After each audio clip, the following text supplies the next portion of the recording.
નમસ્કાર મિત્રો, destiny astro આર્ટમાં આપનું સ્વાગત છે। આજના વાર્તાલાપનો વિષય છે કે માતા પિતાની કુંડલી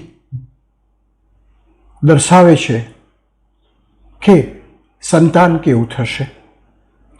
સંતાન શ્રવણ જેવું થશે કે કળિયુગના કપૂત જેવું થશે। આ જગતના મનુષ્યોમાં હંમેશા એક લાયકાતનું જ મહત્ત્વ રહેલું છે। દરેકને પોતાની લાયકાત વિશે ખૂબ ઊંચો મત હોય છે, હોવો જોઈએ। પત્ની સીતા કે સાવિત્રી જેવી જ જોઈએ, ભલે પોતાનામાં શ્રી રામ કે સત્યવાનના ગુણો ના હોય।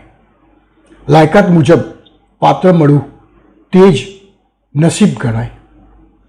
સંચિત કર્મના ફળ જાતકને લાયક કે નાલાયક બનાવે છે। આ જ વાત સંતતિ માટે પણ એટલે કે સંતાન માટે પણ લાગુ પડે છે। દરેકને પોતાનું સંતાન સુંદર, હોશિયાર, ચાલાક, ચતુર, વિદ્યાભ્યાસમાં અભ્યાસમાં નિપુણ તેમજ ભવિષ્યમાં ડૉક્ટર, એન્જિનિયર કે કોઈ વધુ અભ્યાસુ થાય તેવું ઈચ્છે છે। અને ઘણા કિસ્સામાં મા બાપની ઈચ્છાઓ પરિપૂર્ણ થાય છે, પણ આ સંતાનો મોટા થયા પછી તેમના મા બાપ સાથેનો વ્યવહાર, વર્તણૂક કેવી હશે? અર્થાત તેઓ મા બાપ માટે શ્રવણ બનશે કે પછી મા બાપને સંતાન ના હોય તો સારું તેવું વિચાર સાર્થક કરશે?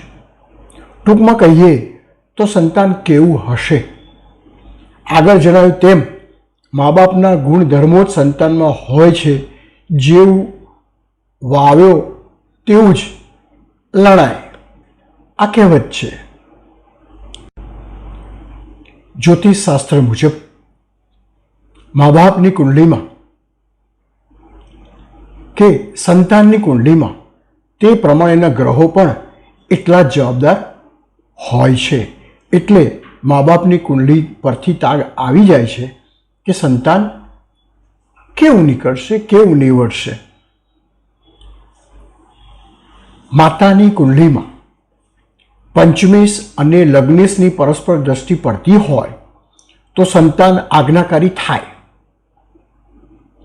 લગ્નેશ પાંચમે હોય અને પંચમેશ લાભ ભાવમાં હોય તો સંતાન આજ્ઞાકારી થાય અને માતા ભાગ્યશાળી થાય। ગુરુ, શુક્ર અને બુધ પાંચમે શુભ રાશિમાં રહેલા હોય તો સંતાન આજ્ઞાકારી થાય અને માતા પિતાને યશ અપાવે। પણ જો પંચમેશ 6, 8 કે 12માં પડ્યો હોય અને તેના પર મંગળ, રાહુ જેવા પાપ ગ્રહોની દ્રષ્ટિ પડતી હોય તો સંતાન તેના માતા પિતાને કેવળ દુઃખ અને નિરાશા આપે। સામાન્ય રીતે 4, 5, 10, 11, 12 ભાવમાં મંગળ અને રાહુ યુતિમાં હોય તો સંતતિ કુપાત્ર હોય તેમજ માતા પિતાને કલંકિત અને અપમાનજનક પરિસ્થિતિમાં લાવે।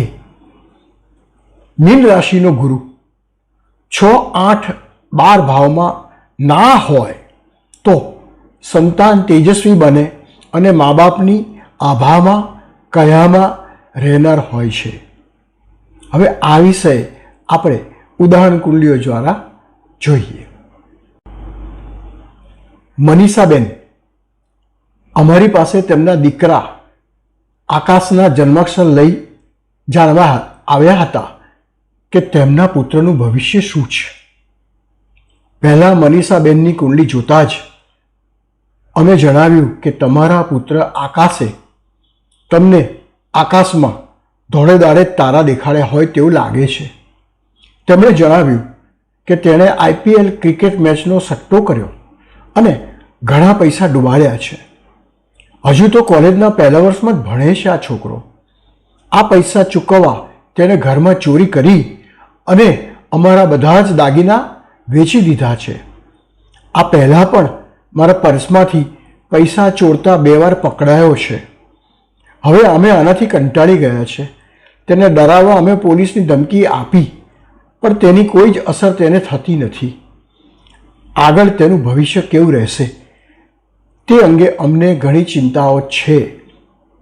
તો આ કુંડલીમાં પંચમેશ તુલાનો શુક્ર વક્રી થઈને લગ્ન ભાવમાં સૂર્ય અને રાહુની પાપ કર્તરીમાં છે. પંચમ ભાવ એ માતાની કુંડલીમાં સંતાનનો ભાવ છે.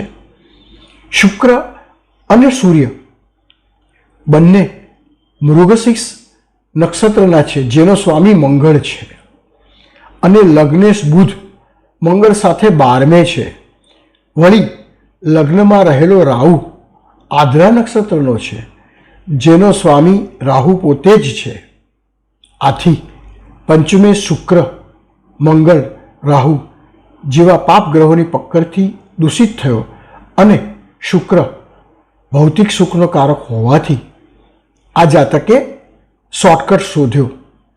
વધુમાં મનીષાબેનની કુંડલી અનુસાર જોઈએ તો સંતાનમાં સુધારો આવવાની શક્યતા ખરી, પણ ગુરુ પણ વક્રી શનિની દૃષ્ટિમાં છે. આથી સમય જતા અને સારી સોબતના સંગથી સંતાન કદાચ સુધરી શકે. હવે આ બીજા બેન મેઘનાબેન અમારી પાસે આવ્યા ત્યારે ગોચરનો ચંદ્ર 5મો ભાવ દર્શાવતો હતો. અમે જણાવ્યું કે તમે સંતાન બાબતે પ્રશ્ન લઈને આવ્યા છો. એમણે જણાવ્યું કે મારો દીકરો પ્રશાંત ઘરની કોઈ જવાબદારી નિભાવતો નથી. તેની વર્તણૂકથી ત્રાસીને તેની પત્ની પણ ઘર છોડી ચાલી ગઈ છે. મારા પેન્શન પર ઘર ચાલે છે. મારા દીકરાને દારૂ જુગારની ગંદી આદતો લાગી ગઈ છે. કેટલાય પોલીસ કેસો થયા છે તેની પર. મને પણ મારીને લડીને મારી પાસેથી પૈસા લઈ જાય છે. આ સંતાન કરતાં ભગવાને મને પેટે પથ્થર આપ્યો હોત તો સારું થાત. આમની કુંડલીમાં પંચમેશ મંગળ રાહુ સાથે 12મે છે. વળી સૂર્ય 5મે છે. આથી એવું લાગે કે અનેક તપસ્યાઓથી જ આ સંતાન મળ્યું હશે અને તે પણ કપાતર નીકળ્યું. ઉપર જણાવેલા નિયમો 4 પ્રમાણે અહીં આ માપસર બેસે છે. કુંડલીમાં સંતાન સુખનો વ્યય દર્શાવે છે. મંગળ રાહુ વાળા જાતકો સ્વભાવે નિર્દય, નિર્ભય, જિદ્દી અને સાહસિક તો હોય છે, પણ તેમાં રાહુ ગેરમાર્ગે દોરવાનું કાર્ય સારી રીતે કરે છે. અમે તેમને એટલું જ આશ્વાસન આપી શક્યા કે ધીરે ધીરે બધું ઠેકાણે પડી જશે. કદાચ પૂર્વ સંચિત કર્મનું ફળ પણ હોઈ શકે. મનુષ્યની પ્રાણ અને પ્રકૃતિ આમ તો લાકડા ભેગી જ જાય છે. વિદ્યાબેન તેમના અને પુત્ર વિવેકના જન્માક્ષર લઈને આવ્યા હતા. ખૂબ દુઃખી જણાતા હતા. તેમની કુંડલી જોઈને મેં જણાવ્યું કે સંતાનથી ઘણી તકલીફો હોય તેમ જણાય છે. તેમણે કહ્યું કે વિવેક અવિવેકી છે. મારું એકમાત્ર સંતાન છે. અમારા મતે આ નાનો હતો ત્યારથી જ સ્કૂલમાંથી ફરિયાદો આવતી કે બીજા બાળકોની પેન પેન્સિલોની તે ચોરી કરે છે. મોટો થતાં સુધરી જશે તેમ લાગ્યું હતું, પણ કોઈ ફેર પડ્યો નથી. તેને ઘરમાં ચોરી કરવાનું શરૂ કર્યું. આજુબાજુમાં પણ સાયકલો ચોરીને વેચી આવતો. આ બધા પૈસાથી તે જુગાર રમતો. હવે તો નામચીન ચોર થઈ ગયો છે. કેટલી વાર તેને જામીન પર છોડ્યો છે, પણ સુધરતો જ નથી. અમે વિવેકની કુંડલી જોઈ. લગ્નમાં જ કેતુ, મંગળ, શનિ, બુધનો પ્રવજ્યા યોગ. વળી મંગળ 11મા ભાવનો સ્વામી થઈને લગ્ન ભાવમાં બુધ, શનિ અને કેતુ સાથે સંબંધમાં હોવાથી આ જાતક અઠંગ ચોર થાય તે વાત તો નક્કી છે. 7મે રાહુ હોવાથી જાતકની ચોરી ભાગે જ પકડાય. ચોર જલ્દીથી હાથમાં ના આવે. કુંડલી પરથી અમે તાણ કાઢ્યું કે આ જાતક ક્યારેય સુધરવાનો નથી. માટે તેની માતાને અમે સલાહ આપી કે આને તમારા દિલ પર પથ્થર મૂકી ને તમારાથી દૂર કરી દો, નહીં તો ભવિષ્યમાં તમારે પણ ખૂબ સહન કરવાનું આવશે. તો મિત્રો, આ તો આજનો વાર્તાલાપ. જે આપણને પસંદ આવ્યો હોય તો જરૂરથી લાઈક કરશો. આભાર.